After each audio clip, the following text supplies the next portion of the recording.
2012 Gujarat election Narendra Modi की जीत। 2014 Lok Sabha election Narendra Modi की जीत। 2015-16 Bihar election Nitish Kumar की जीत। 2016 पंजाब इलेक्शन कांग्रेस अमरिंदर सिंह की जीत। 2017 तमिलनाडु इलेक्शन वाईएस जगनमोहन रेड्डी की जीत। और फिर बंगाल इलेक्शन ममता बनर्जी की जीत। राज्य कोई भी हो, चेहरा कोई भी हो, पार्टी कोई भी हो, लेकिन इस चेहरे एवं पार्टी के बीच दो चीजें कॉमन थी। पहला जीत और दूसरा जीतने वाली पार्टी के पीछे थे पीके।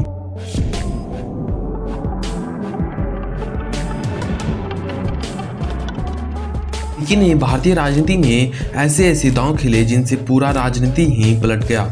पीके जिस उम्मीदवार को अपना समर्थन देते थे, जनता उसे सामर्थ्य बना देती थी। राजनीति के जानकार पीके को कई बार भारतीय राजनीति का चाणक्य भी कहते हैं। आपके मन में उपजे सभी सवालों के जवाब देने की कोशिश करूंगा कि कौन है ये पीके और कैसे ये भारतीय राजनीति के चाणक्य बने तथा कैसे अमेरिका में जी रहे खुशहाल जीवन को छोड़ भारत की राजनीति में आकर इतना बड़ा मुकाम हासिल किया। पीके का जन्म बिहार के अररिया जिले में एक साधन से परिवार में हुआ था।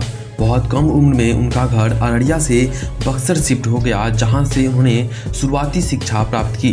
फिर हायर एजुकेशन के लिए दिल्ली यूनिवर्सिटी में दाखिला लिया, लेकिन कुछ दिनों बाद अपनी पढ़ाई बीच में छोड़कर घर वापस आ गए और लगातार 3 साल तक किसी और कॉलेज में भी दाखिला नहीं लिया, जिसके चलते पीके काफी परेशान से रहने लगे थे।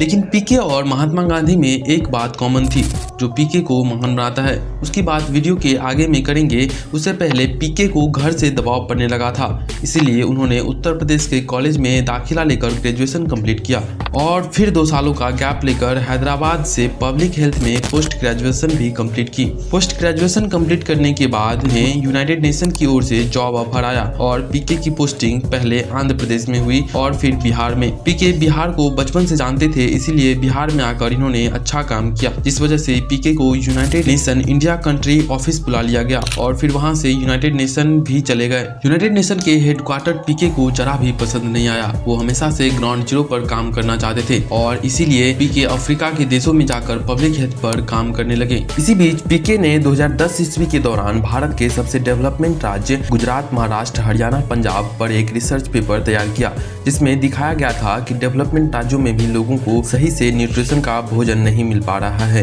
इस रिसर्च पेपर की खास बात यह थी कि इन राज्यों की लिस्ट में सबसे नीचे गुजरात था। जब इस रिसर्च पेपर को गुजरात के तत्कालीन चीफ मिनिस्टर नरेंद्र मोदी ने देखा तो वे चकित हो उठे और उसके संपादक को ढूंढने लगे, जो कि प्रशांत किशोर जी थे। प्रशांत किशोर उस समय अफ्रीका में थे। जब गुजरात सीएम ऑफिस से पीके को बुलावा आया तो पीके मना नहीं कर सके और वे तुरंत दक्षिण अफ्रीका से भारत आ गए। वतन वापसी के साथ ही पीके ने नरेंद्र मोदी के साथ काम करना शुरू कर दिया और यहीं से एक साधारण आदमी प्रशांत किशोर से पीके एवं पीके से राजनीतिक सलाहकार बने। प्रशांत किशोर देश के राजनीतिक सलाहकार के रूप में लगभग एक दशक 2011 से 2021 तक काम किया और अभी क्या कर रहे हैं इसकी बात आगे करेंगे। उससे पहले सलाहकार के रूप में उन्होंने बड़े बड़े नेताओं के साथ काम किया, जिसमें नरेंद्र मोदी, ममता बनर्जी, नीतीश कुमार, अमरिंदर सिंह एवं वाईएस जगनमोहन रेड्डी भी शामिल है और कुल 9 बड़े चुनावों में भाग लिया, जिसमें से 8 में से इसके समर्थक ने जीत हासिल की। इसके लाइफ का सबसे बड़ा टर्निंग पॉइंट लोकसभा इलेक्शन 2014 में बीजेपी की भारी जीत थी। इसके बाद पीके रातों रात फेमस हो गए। ये बताते हैं